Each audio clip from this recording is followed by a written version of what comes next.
Now for our program, what to do about household waste, recycle right. I'm delighted to present our speaker today, Mike Di Milo. He is the Education Program Coordinator for San Luis Obispo County Integrated Waste Management Authority, the IWMA. This is Mike's 26th year of providing recycling education programs in SLO County. Mike graduated from Cal Poly San Luis Obispo with a degree in natural resource management and has lived in San Luis Obispo since 1978. His program today will reveal the state of recycling and solid waste management in SLO County, including a new digester facility that turns food waste into compost and electricity. Learn how you can take the next steps in using natural resources more wisely and creating less waste. You'll have a new perspective on what we throw away after seeing this thought-provoking program. And now let us welcome Mike Di Milo.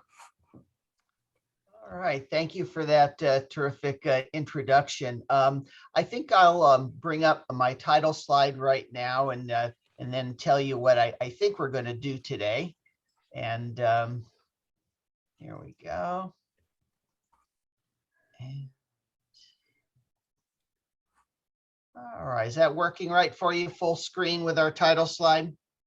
Yes, it is. Okay, terrific. So if you're not familiar with the Integrated Waste Management Authority, it was formed way back in 1994 to help solve some issues with solid waste and recycling. A major law passed back in the 90s that mandated that every city and county reduce the amount of solid waste going to landfills. So rather than every city working on it independently, IWMA was formed to help coordinate all of those activities. So one of the elements of IWMA is an education program, and that's what I coordinate. We have a team of educators who go to schools throughout the county, and we do many hundreds of presentations, and until recently, even field trips out to the Cold Canyon landfill and other landfills to show people what happens to what they throw away. So today for our program, what I'd like to do is give you just kind of a framework of what goes on in our county to handle all the stuff that you put out on your curb. And then what I'd like to do is give you confidence in using your green and blue carts effectively. So you know that when you're putting something in there, there's a really good chance that you're putting the right stuff in those carts. I'll answer questions and we can have conversation at the end of my slides. I've inserted some video clips today, and I know sometimes on your end, they may not play flawlessly. They may be a little bit jumpy. So the clips are all relatively short. So if they're not working perfectly on your end, don't worry, they'll be relatively quick in their duration. So let's start today by kind of looking at the big picture, planet Earth. And our population is ever growing. I think in 1900, it was about 1/7 of this number. And the thing that we all have in common, though, is that we all use natural resources. And that's really the issue today. And in some of the professional meetings and conferences that I go to, they're now talking about materials management. And it sounds really dry, but essentially what we're doing in our county is materials management. We're managing all of those natural resources that we have taken out of the earth. So what we're going to do today is look at these 3 carts, figure out what you put in them. And a lot of people are a little bit mystified. And I even get calls in the office sometimes from people who say, I know that they dump all this stuff in the same place and it doesn't really matter what goes in each cart, but that's not really true. So essentially, we are putting natural resources in these carts each week. Trucks are hauling them away. And the other thing I want to point out is look at the relative sizes of these carts. It tells kind of a success story. Of course, the gray is for trash, and it's the smallest, that's a 32 gallon. The blue is for recyclables, that's 64 gallon, and the green is for organics, which we'll talk about extensively later on. If we had the same picture from 20 or 30 years ago, the trash would have been by far the largest. Most households might not have had a green container, and the recycling container would have been pretty small if the household even had that at all. So really, this is telling us that we're really kind of wising up and doing a better job of natural resources just by virtue of the size of these containers. So I want to start with solid waste first, the trash that we put in that gray container. In San Luis Obispo County, we have 3 landfills: Cold Canyon, Chicago Grade, and Paso Robles. And at the end of a typical day, about 1,000 tons or more go into those 3 landfills. Now, if you live anywhere this side of Cuesta Grade or south of Cuesta Grade, from Cambria all the way down to Napomo, your materials go to the Cold Canyon landfill. And that's the largest of the 3 landfills in our county. They take in maybe 600-700 tons a day or more. So one of the issues at landfills is when they dump stuff out onto the ground, it takes up too much space. By the way, if there are recyclables in the content of what's being dumped out, nobody is going to walk around and pick up cardboard or plastic bottles. So that stuff is going to be put in the earth forever, and it won't be recycled. So one of the ways that they techniques they have of compacting the trash so that it doesn't take up too much space is using this machine called a compactor. This one weighs about 86,000 pounds, and it drives over and over the trash until it's densified to about 1/8 its original size. And landfills have to do this, otherwise they would fill up too quickly and the landfill would settle. It wouldn't be a solid mountain of trash. I like to point out that this machine today cost over $1 million. And so that there is a cost to landfilling our trash. And of course, that's why we have garbage bills. But our young students who learn about landfilling think, well, it should just be free. We just put it in the ground and bury it. But there's actually a lot more to landfilling than that. One of the points I like to make very clear to our learners of all ages is that landfills are not compost piles. When you put something in the landfill, it does not break down very quickly because there's very little air and there's very little water, the 2 main components that we need for things to break down quickly. So that food waste that may be going into a landfill is not going to turn into compost anytime soon. So we're trying in California to keep all organic content out of landfills if we can. And again, we'll go into more detail on that later in the program. This gentleman named Rathje did a study many years ago, and he dug up parts of landfills, went way down, pulled out food waste to see if it was breaking down very quickly or even other materials, and found that even after 8 or 10 years, you could still read a newspaper. And of course, these are some old carrots that he pulled out. So landfills simply are not meant to break things down very well. Now, at all of our county landfills, when we do get organics in them, food waste or green waste, they do break down very slowly, and then they generate methane gas, and that's a problem. So all landfills today by law have to have methane gas, or landfill gas, I should say, landfill gas recovery systems that pull out methane, carbon dioxide, and all the other gases that form in the landfill. So what are we going to do with those gases? Well, at some landfills, like Cold Canyon, they actually have a facility that takes the gases, cleans them, and then puts them into a 22-cylinder Caterpillar motor, and they make electricity on site.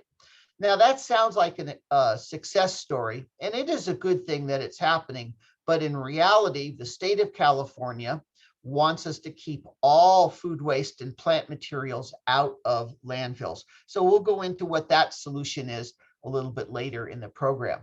I'd also like to point out that because we get food waste at landfills, at the Canyon landfill, where most of your materials go, they have a full-time falconer there who flies falcons and hawks, because we get seagulls that come over from Pismo Beach and want to use the landfill as a buffet. And that's against the federal law. And so the landfill has to make sure that they are scaring away any gulls that may come in to feed at the landfill. All right, let's take a look at what we throw away. And this is a study that's done every few years by the U.S. Environmental Protection Agency. And these percentages are by weight, not by volume. And if you take a look at this chart, you might think, well, that's pretty amazing, because most everything on there is either recyclable or compostable, which is true. So let's take a look at the reality nationwide of what happens to this stuff. Over half of it is landfilled. Only about a third is composted or recycled, and about 12% is burned or combusted. So we can do better than that. We're going to do better than that, but we've got to have some infrastructure and some education to make sure that we landfill less and recycle and compost more. So let's take a look at some alternatives to landfilling. At all three of our landfills, they have what we call resource recovery parks.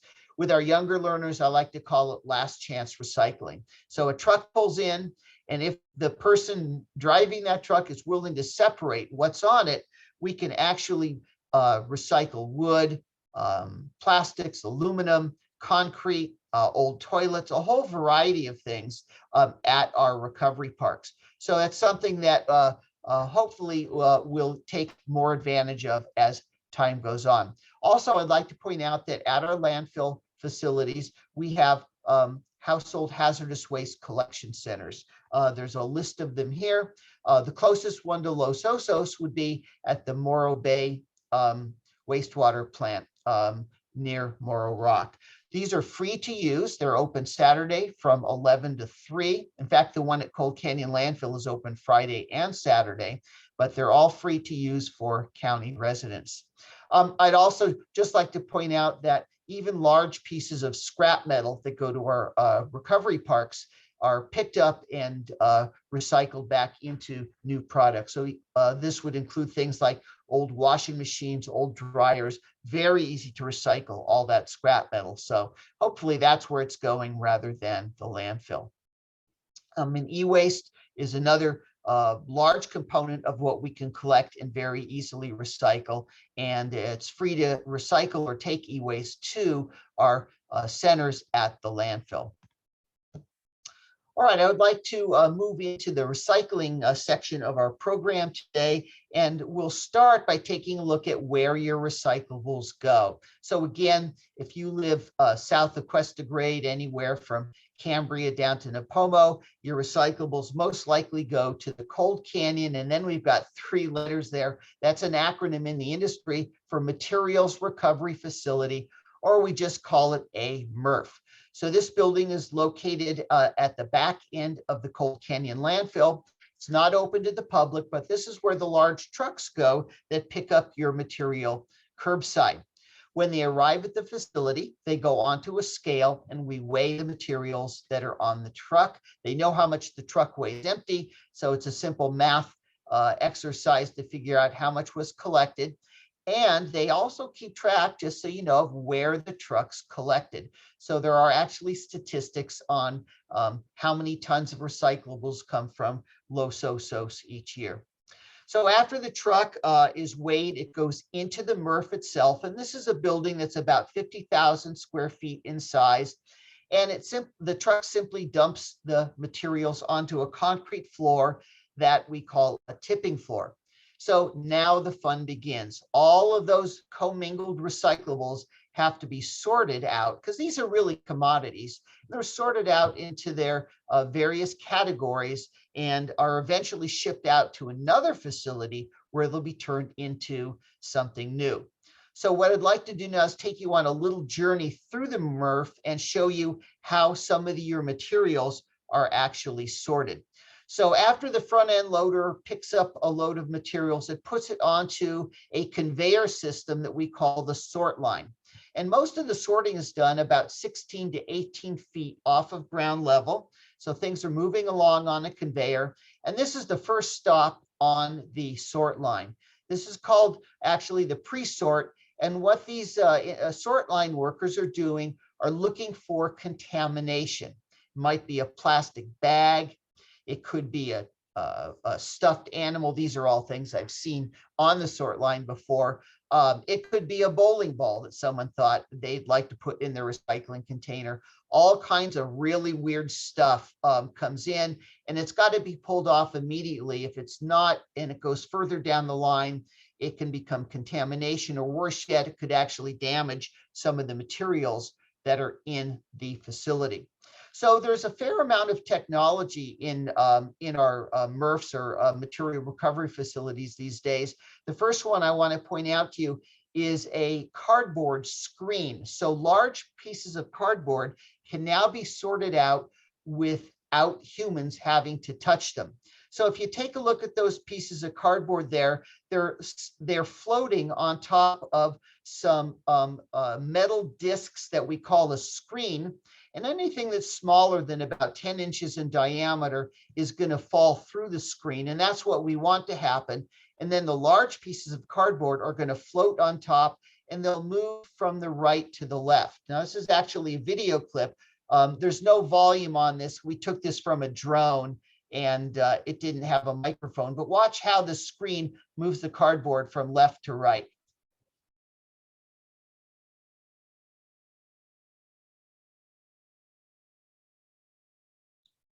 And then let's get another view of the cardboard screen from another angle, and you'll see the materials coming off of the screen and simply falling back down to ground level. And notice on the right, you'll see another conveyor belt taking lots of smaller materials. So everything that wasn't large pieces of cardboard moves to the right on a different conveyor belt. And that's exactly what they want to happen. So our next shot is going to be this other conveyor belt off to the right that you see. There it is. So now in theory, all the large pieces of cardboard have been separated. What we've got now are small pieces of paper, smaller pieces of cardboard, and believe it or not, there's some bottles and cans that are buried in there. And the way this screen is supposed to work is that bottles and cans should end up off to the right, and all the light pieces of paper should be pushed up to the top. Our next slide is actually a little video clip of how this works.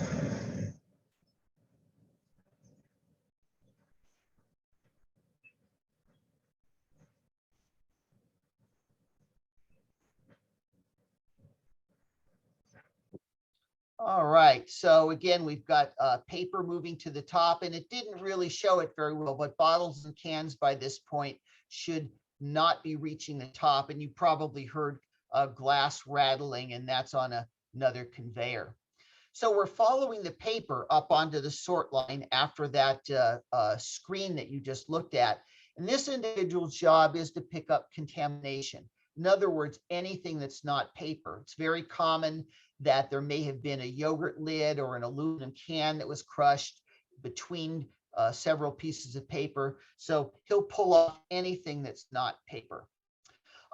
In another part of the process inside the MRF, we try to pull out aluminum cans. And this is one of the more interesting things to me, that copper or brownish colored motor that you see on the left actually creates an electromagnetic current that goes across the conveyor belt. And anything that's aluminum hits this electromagnetic current, and it jumps in the air and flies over this partition. In the top right, you can see a cross section of this, and you notice all the aluminum pieces are flying over that blue partition. So we call this an eddy current. And what I've done, because I know this is really abstract, is taken a video, and I want to share that with you. And you'll see the eddy current in action and the aluminum cans flying off the conveyor belt into their own area. And then there's a slow motion portion at the end that'll better illustrate how this works.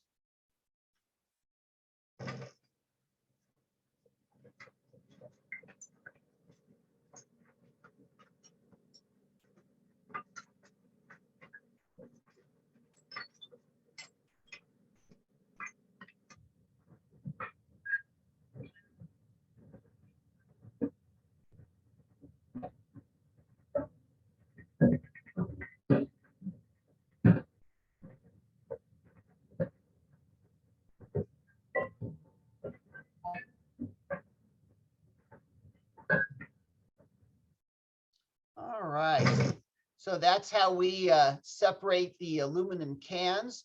And then after everything is separated, they're put into very large bunkers that you see here. And just for reference, all the sorting is up on top where you see those yellow helmets.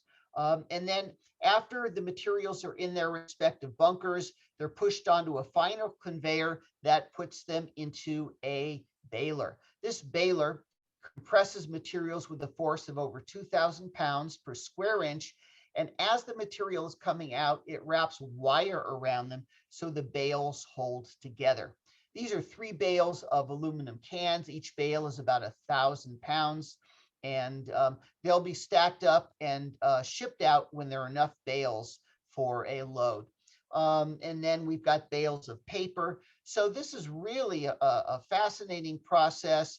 And it's one that the MRF, or recycling center operator, does on a regular basis. And the one really risky thing for them financially is they have no control over what these bales are going to be worth. Recycling markets are like a roller coaster.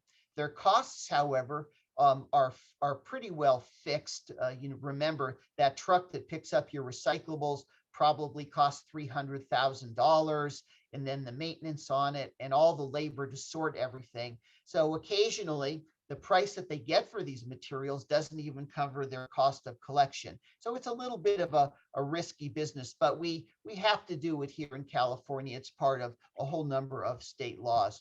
One of the big issues in recycling these days is contamination. We get way too much stuff in our blue carts that just shouldn't be here. This is a pile of contamination at the Cold Canyon MRF. I took a picture of it. So this is all stuff that they pulled out of that pre-sort line. And so anyway, one of our goals is to get people to be more mindful about what they put into their blue cart. So how can we make sure there's less contamination? Well, we've got stickers, and if you don't have one on your green cart, your blue cart, your gray cart, these are free at IWMA. And I think they do a really good job of showing you what you can put in your cart. And of course, these days, one of our mottos is, if in doubt, leave it out. Don't put it in your blue cart or your green cart if you're really not sure. And at least that way, we'll have less contamination where these things go. So I know a lot of people like specific examples of what can be recycled. So we've got this little "Can it be recycled" quiz. So you can say to yourself, or you can yell out yes or no on this quiz. This is a plastic bottle. And our answer is yes on that. By the way, you notice there's a cap on there. If you leave a cap on any plastic bottle, please loosen it so that when that baler goes to crush it, the air can escape. If not, then it kind of creates some issues. All right, how about this polystyrene cup? Answer is no. We do not recycle in general plastic number 6, and that's what that is in our county. How about this small box? Absolutely. How about this container? This one gives people a lot of pause. They see the blue cap and the container. This is something that laundry detergent comes in. It's actually plastic number 2, high density polyethylene. There's a really good market for that. So the answer is yes, absolutely. We can recycle number 2 plastic. How about plastic bags? Sorry, no. So we're trying not to use a lot of plastic bags, but if you do have to use one, make sure it does not go into your blue cart. And of course, plastic bags that you may get from your grocery store these days meet the requirements for reuse because they're extra thick. So we can reuse a lot of plastic bags that are in the environment. This type of plastic bag that you may get in the produce section is typically plastic number 4, low density polyethylene. It cannot be recycled. Our Campbell's soup can is mostly made out of steel. Absolutely very easy to recycle. And in fact, I didn't show it to you, but there's a mag at the recycling facility that actually picks this up off the sort line. So very easy to recycle that. Coffee cups. have a liner, a poly liner on the inside. They are not recyclable, but the good news is there's lots of alternatives for reusable cups. So that's just a few parts of our recycling quiz. And I know some of you will probably have specific questions at the end about other materials that you use. And so we can pick up those at that time. All right, I'd like to kind of change categories again and move on to organics. This is really a huge topic in California these days because of a law that we'll talk about called SB 1383. So the state of California has statistics that tell us that 31% of what goes to landfills is organics. And their definition, by the way, of organics includes newspaper and lumber as well. So there's hundreds of tons a day of organics going into landfills. We're going to define them as food waste and green waste. And the reason I kind of like to point this out is when we started using the term organics, some people interpreted it as only organic foods or certified organic foods are considered organics, but that's not the case. Any food waste or any green waste that we have are going to be considered organic. So it could be trimmings that you have in your yard, leftover food on a plate, leftover eggshells and things like that. All of those are going to fall under our umbrella term of organics. So if you didn't know already, wherever you live, you can now put organics into your green waste cart. And it's really, really a terrific thing to do. And we can also put in food soiled paper. I noticed that in this picture, there's a piece of cardboard in the green cart. In other areas, and this is a question I get all the time, they actually have people put cardboard in their green cart. So we've got lots of students that come in from the Bay Area, people that lived in Santa Barbara County or other places where cardboard goes in the green cart. In our area, cardboard does not go in the green cart, but food soiled paper could be. An example of food soiled paper would be a coffee filter or a tea bag. All right, so in 2016, a law passed called SB 1383, but the enforcement of that law didn't start until this January. And that law is so extensive, we could have a 45-minute program just on SB 1383, but instead we're just going to tell you basically what it is and how it affects most of us. Is it means that organics collection must be provided to all residents and business in our county. So we've got now, and I'm happy to say, lots of commercial businesses participating in the organics program. Well over 800 businesses are now separating the organics for collection. One of the challenges, though, is if we're starting to separate organics, you've got to have an infrastructure, a way to collect them. A normal garbage truck cannot collect food waste because it's not watertight. So there are now specific trucks that are tight and will hold liquids. Not that we collect liquids, I'll clarify that in a couple of minutes, but we do have some residual liquids from food waste. So now restaurants and businesses have lots of green carts that they collect their organics in. Then our special truck comes, picks them up. This is a nice bird's eye view of what pickup from a restaurant might look like. And remember, previously, this stuff would have been going into the landfill and generating methane gas. Now we can sort it out and send it to a compost facility. Well, you've got to have a little bit of infrastructure at your house if you're going to participate in the program. And so food pails are available for free from IWMA.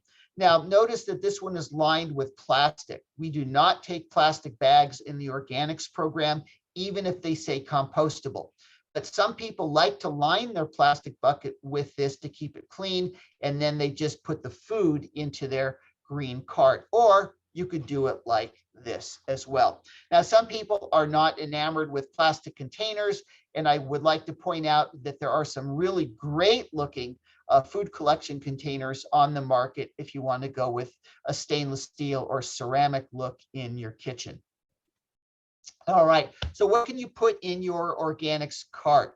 I just made a short list of some of the things that can go in, and it surprises a lot of people to know that you can put meat, fish, and even bones and shellfish in, because it's all going to be processed at a facility that can handle that stuff, called the anaerobic digester. So we're kind of changing gears now to find out how all of that stuff is processed.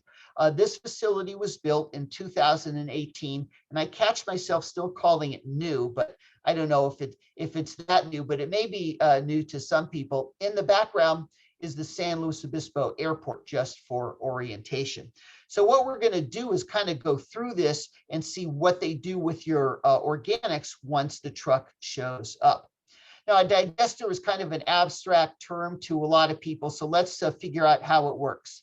We take the organics, the food and green waste, and we put it into a big steel drum. That's really all it is. And then after about 2 weeks, there's production of gas, and that biogas, mainly methane, is used to make electricity. And then we also take out a solid component, which turns into a compost product. And then about 1/3 of all the material is returned back into the beginning of the digester, because there's a lot of biology that we want to keep in there, mainly anaerobic decomposers. So that's essentially how it works. Or if you want to think of it more simply, a big old steel stomach with a bunch of anaerobic organisms in, breaking down our food waste and green waste. So that's, in short, our anaerobic digestion. Let's kind of get on the ground and look at what happens. Just like the recycling facility, we weigh the materials that go into the digester so we know it's collected. The truck backs into what's called the receiving hall, and then its materials are dumped onto a concrete floor. Now it's really important, though, to get out any contamination that may be in there. So I've got a little video clip here, and we'll take a look and watch what this gentleman pulls out of the green waste that just came in.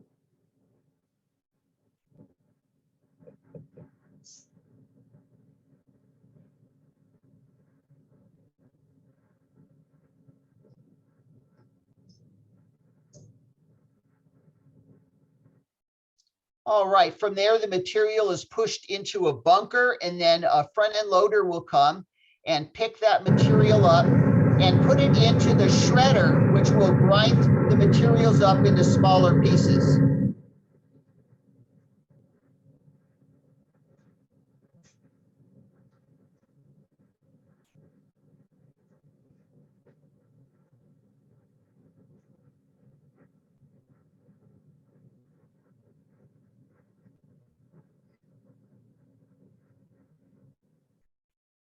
All right, and what I'd like you to notice in the center of the screen right here is a rotating magnet, and this is going to pick up any knives or forks and spoons that are metal, of course, and other metal objects that we, of course, don't want in the finished compost.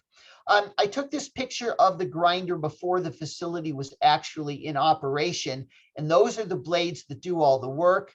And after it's ground up, it goes where you see the second yellow arrow. And then here is the actual magnet picking up any metal that may have been in their system. All right, so after the material is ground, it goes into another machine that's going to screen out the shredded material into two piles. The pile on the left is the good stuff. We call that the unders. And the pile on the right, we call the overs. That's going to go back to the beginning and be ground up one more time. Let's take a look in action at our screening process.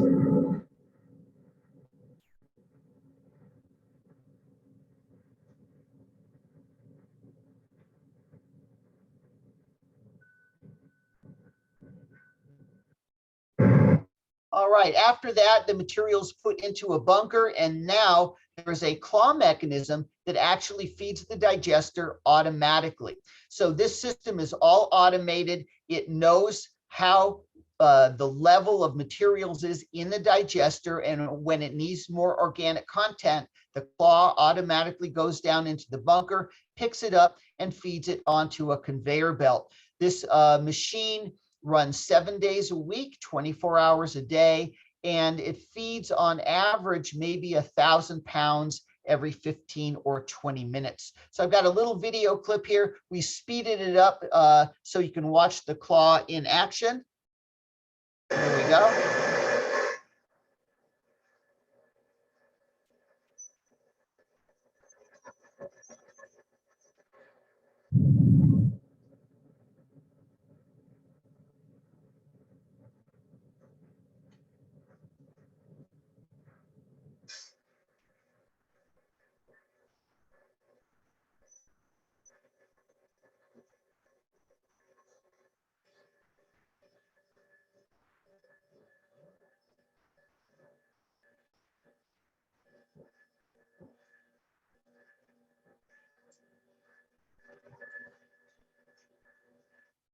All right, and where you saw it drop the material is where it's put on a conveyor, and then it goes outside to where the digester is itself. This is the conveyor that's going to feed the digester. That's Joe, the plant manager, opening this windshield, and that's what the material looks like just before it goes into the actual digester vessel itself.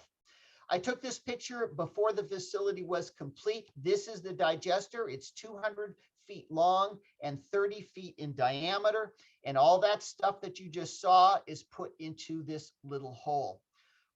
Today, now that the construction is complete, you can't see this round cylinder. It's completely covered up and now looks like this. And so the materials, again, where we just were on the conveyor is where that first red arrow is, goes to the top, and then that's where it goes in that last red arrow into the digester itself. This is the digester before any food went into it. And I took this picture because in these types of facilities, once they start the process, it is sealed up and that's it. You're not going to have a view like this ever again unless there's a catastrophic failure. So some of the tubes in here are tubes that heat the material inside to about 131 degrees Fahrenheit. And then there's a paddle in here, an agitator that turns and moves the material so that the methane gas floats to the top. So what I want to share with you now is a little video that I took once the digester was going through a very small porthole that's only about 10 inches in diameter. And I just stuck my phone next to it, someone shining a flashlight through, and you can hear them talking. And if you watch very carefully, once the video starts, you'll see the methane gas bubbles rising to the top. And at the end, you'll see the agitator actually coming to the surface. So let's take a look at that clip now. I can move the light wherever you like. Yeah, how about we just move it around a little bit just to show you can see it moving. Can you show the top, you angle it up. Probably do this. Oh yeah, that's awesome. So just to be clear, that's what your organics look like once they're inside the digester. If there's too much pressure inside, there are some pressure relief valves at the very top, and they could release gases if they need to. That's just kind of in an emergency situation. And then remember, we talked about, or I think we did, gases being used to can be converted to make energy. This is the center where the gases eventually will end up, be compressed and go through some generators, and the electricity will go back out onto the grid. This is the gas dome right there. The gas bubble will be at the very top. And then currently the facility is generating about enough electricity for 600 homes. I told you that there's a solid product that comes out. That's our compost that sits in bays and it's cured. And then eventually the material is screened and comes out off of a conveyor belt, and that is the finished compost product. So I'd like to kind of segue now to the what you can do part of our program. And I'd like to remind people that recycling should be available no matter where you live, even if it's in a multi-family facility with 4 apartments or condos. And one of the reasons I bring this up is some apartment managers say, well, or condo managers, we don't have room for a dedicated recycling container. But remember, there's now a dumpster that is half trash, half recycling, so that even places with minimal amounts of room can have this, and we can still facilitate recycling at just about any site, even when there's not much space. So moving on, I'd like to remind people that we have take-back programs in the county. Any store that sells paint, batteries, fluorescent light bulbs, or sharps, those are needles and lances for medical purposes, must take back those old things from you at no cost to you, the consumer. Now, our household hazardous waste sites take these materials back, but going back to your local retailer is a much more efficient and easy way to do that. Inside the stores, they should have containers like this for you to place your light bulbs or your batteries. If you don't see them, someone who works in the store. Finally, smart shopping. It's so important. People ask me, how could I be a better recycler? I remind them that you really make a lot of your recycling decisions when you're making your purchases. And an example of that would be the types of containers that you bring home. So here's an example. We've got milk in each of these containers. One is easy to recycle. The other is going to go to the landfill, even if you put it in your blue cart. So the one on the right is not recyclable because it's materials that are laminated together, very hard to recycle. The one on the left is number 2 plastic. Lots of great markets for that, very easy to recycle. So just simply put, if you look to buy materials that are recyclable, you'll put less in the trash and you'll fill up your blue cart much more easily. Finally, remember that if we buy recycled, we help create a market for all of those materials that go to our recycling facility. And I think I neglected to mention it, but that recycling facility I showed you earlier collects about 200 tons a day of recyclables. So they've got to sell that 200 tons, but if no one's buying materials with recycled content in it, then the recycling economy goes downhill. So it's a matter of looking at labels and deciding, yes, I'll buy something with recycled content in it. Cal Recycle is our state recycling agency, and they're the ones that enforce all of our various composting and recycling laws. Some of our goals in California include no single-use plastic bags, getting organics out of the landfill. We talked about that. Increasing curbside recycling. We're trying to get 75% of our waste out of landfills by 2020. We didn't meet that goal. And we definitely want to reduce contamination in our blue cart. So with the content that we covered today, I hope I gave you a better idea of what goes on with our solid waste in San Luis Obispo County. The IWMA website is a great resource. It's IWMA.com. Got lots of great information. We've got some videos on there to watch. And my contact information is at the bottom of the screen. And so with that, what I think I'd like to do is I'll end my screen share. We can go to any questions or comments that people might have.